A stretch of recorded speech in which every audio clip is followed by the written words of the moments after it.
Alright, so the puppy dogs are going nuts in here at the door, so that must mean I got a package. Oh yeah. And it's a big one. I'm gonna have to put the camera down for this one.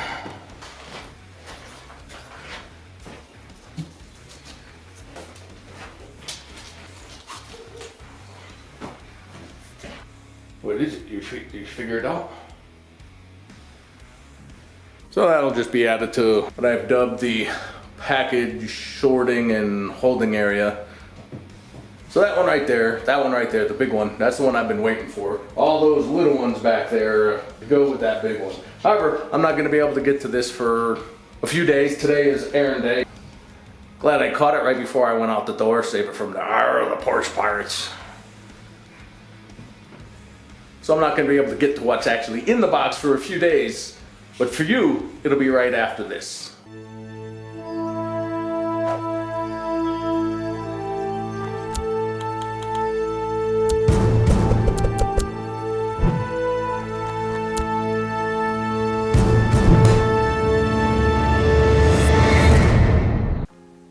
Hey guys, CJ from Elevated Systems here. So, I've probably learned the most about building computers by upgrading, troubleshooting, and fixing computers that I didn't actually build. In this box is another such computer. Or at least I hope there's a computer in this box. I haven't actually opened it yet, so if there's not, this video could get awkward. Anyway, without having built a system or even opening the box, I know a lot about the computer that's in here. Because I know that it's a CyberPowerPC. Now, while CyberPowerPCs are not the worst pre-builts out there, I mean, they're not down on the level of like a Walmart PC. They do have their shortcomings. Now, the only specs I was given on this system is that it has a Core i5-7400 and an RX 580. So, it's a bit dated, but it's still a decent pairing for budget 1080p gaming. Now, having worked on my share of these pre-builts, what I can almost guarantee about this system is A, it most certainly has a crap power supply. It'll probably be just the bare minimum wattage to power the system, and if it's even 80 plus rated, I'd be surprised. 2, the motherboard is going to be cheap. This having a Kaby Lake processor, it'll probably be a B250, because those were the cheapest. I can also infer this by it having the locked i5-7400 rather than something like a 7600K. The cheap B250 motherboards just didn't have the power delivery needed for overclocking. And 3, the case, while it'll probably be flashy, it'll be poor quality. A lot of plastic and thin sheet metal and no airflow or cable management, and probably full of cheap generic fans that don't help any with thermals. So, nothing to do now but open this puppy up and see if my predictions were correct. Okay, and as I open this up, I guess I'll give full disclosure, even though it'll probably make me look bad. This is not just some random stranger's computer that needs an upgrade. This is actually my daughter's computer. I know. I build custom computers from ultra budget to high-end workstations, and my own daughter has a pre-built. I know what you're thinking, I failed as a parent. But in my defense, my daughter is a full-grown adult, she lives 1,000 miles away and makes her own decisions. But really, in both of our defenses, after her laptop died and she was in need of a new system, we were discussing a build to fit her needs, which was in fact content creation, not gaming. When her boyfriend, who happens to be a gamer, went and bought this for her. So, I'm looking at you, D. Anyway, let me get this out of the box.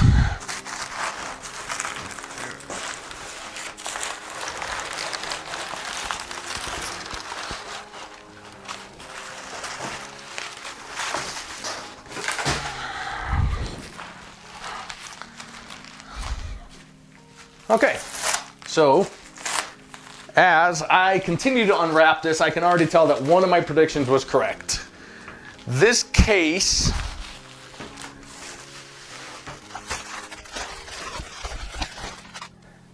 I believe is the Cooler Master Masterbox Lite. The Lite 5, I believe, that was the mid-tower ATX case, which was, you know, it was like a 50 bucks, and I said it was designed completely for aesthetics, and it's just a freaking hotbox when it comes to thermals, as airflow is practically non-existent. In fact, the only air inlets are these small slits you can see here on the top, and the bottom of the front panel. And hold on a second. Actually, and now I hear something rattling around in here. Probably not good, especially since you can see I actually had my daughter pack the inside of the case, and there's a piece in there. Not a good sign. That looks like one of the little rubber fan brackets. Probably shouldn't be disconnected. And I hear something else rattling around in here. Well, that's disheartening. There's the blades to one of the cheap fans I said the case was going to be full of. That's probably not a good sign, because despite this being a cheap fan, the blade should not just pop off like that. And actually, as I was unpacking this, I did notice that the box was suspiciously light on packing material.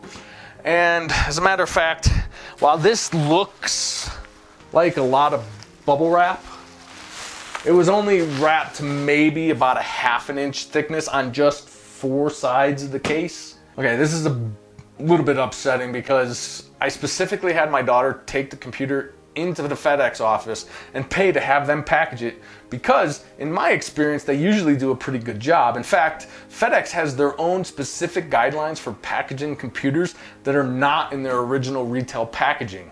Unfortunately, it doesn't look like those guidelines were followed here. So now, before I move on, I need to just take a few moments, check out the whole system, and inspect it for any more damage. Alright, so unfortunately, I found some more significant damage, and I haven't even opened up the case yet. First thing is, you can see that this, and I'll add some still photos in Final Edit so you can get a closer shot, but the side panel of the case is actually, the whole bottom corner is popped off. And then I also noticed that some of the I/O ports don't line up with the I/O shield. And when this isn't completely uncommon, the reason here for it is that this case has some damage here at this thumb screw. It's actually dented in, and it dented in the side of the case here.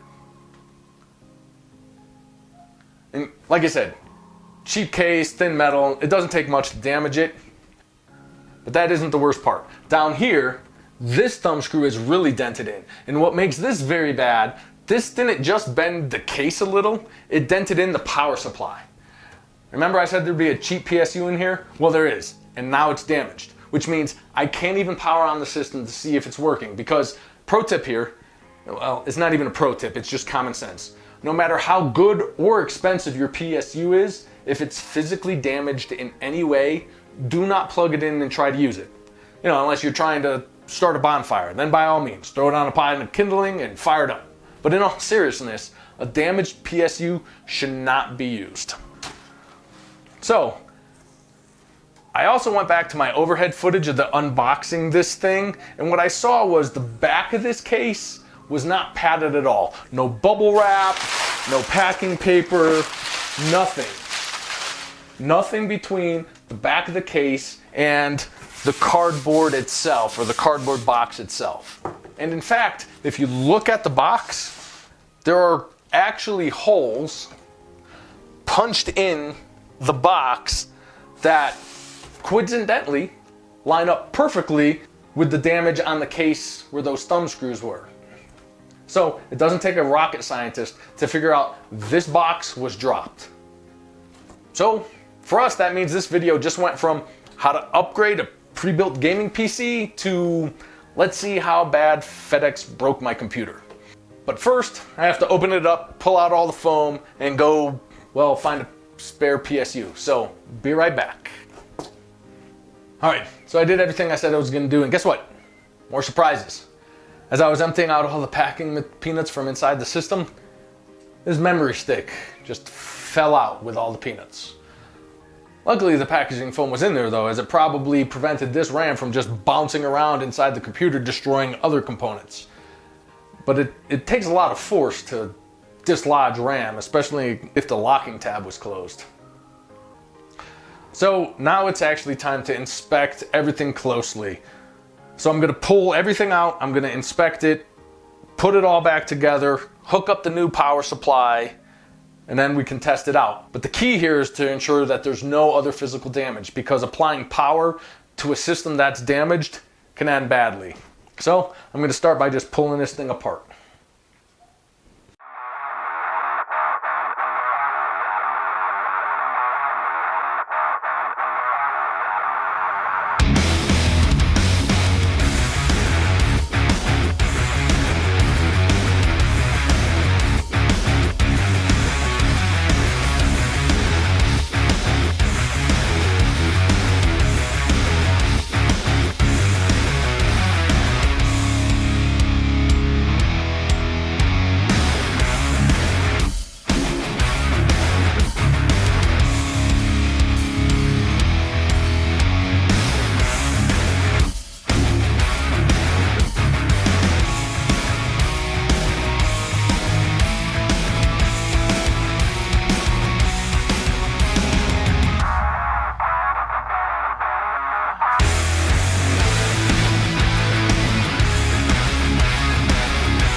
Okay, so here's what I did.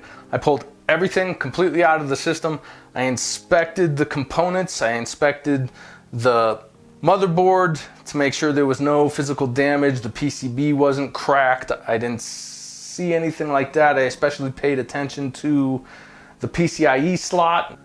This is a micro ATX board, which was weird, but still I paid attention to that to make sure that it wasn't separated from the motherboard, which could happen if you drop the computer, especially when there's a graphics card in the slot. You could crack that. I also checked the graphics card itself, made sure the PCB wasn't cracked, especially right there where it slots into the PCIe slot. I did notice when I was taking the screws out that one of the screws right up here in this top corner, it didn't want to come out. The screw is actually bent. That's up by the top of the case where there was that damage to the case. And then the entire standoff came out with the screw, and it took a little doing to get that out of there. That's the only other damage I saw. So I got everything plugged up, and now just cross our fingers, see what happens. Let's power it up first.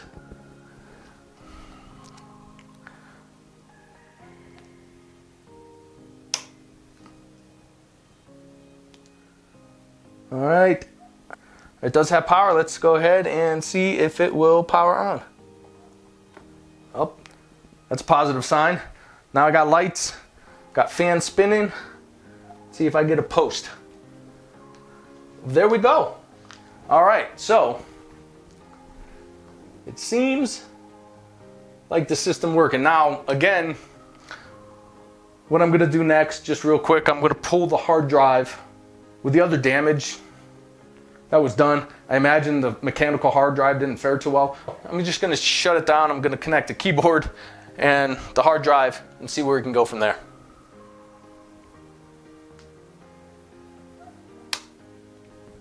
So I connected the hard drive and it booted into Windows, which was a good sign. However, just to be sure, I ran check disk and it completely failed. Not even an error, it just failed to run.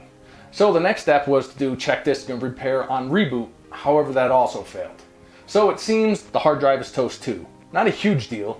Since it does boot into Windows, I should be able to pull the product key and transfer it to a new SSD. So all that's left to do now is put everything back together and take it to FedEx to file a claim. Because although the core system seems to work, and it's a cheap power supply, and it's a cheap case, and an older hard drive, they were all working and functional when the computer was put into the box. So FedEx broke it, FedEx can buy it. After all, they were responsible for backing it to begin with. Before I do that, let me show you how a gaming PC or any desktop PC should be packaged for shipment.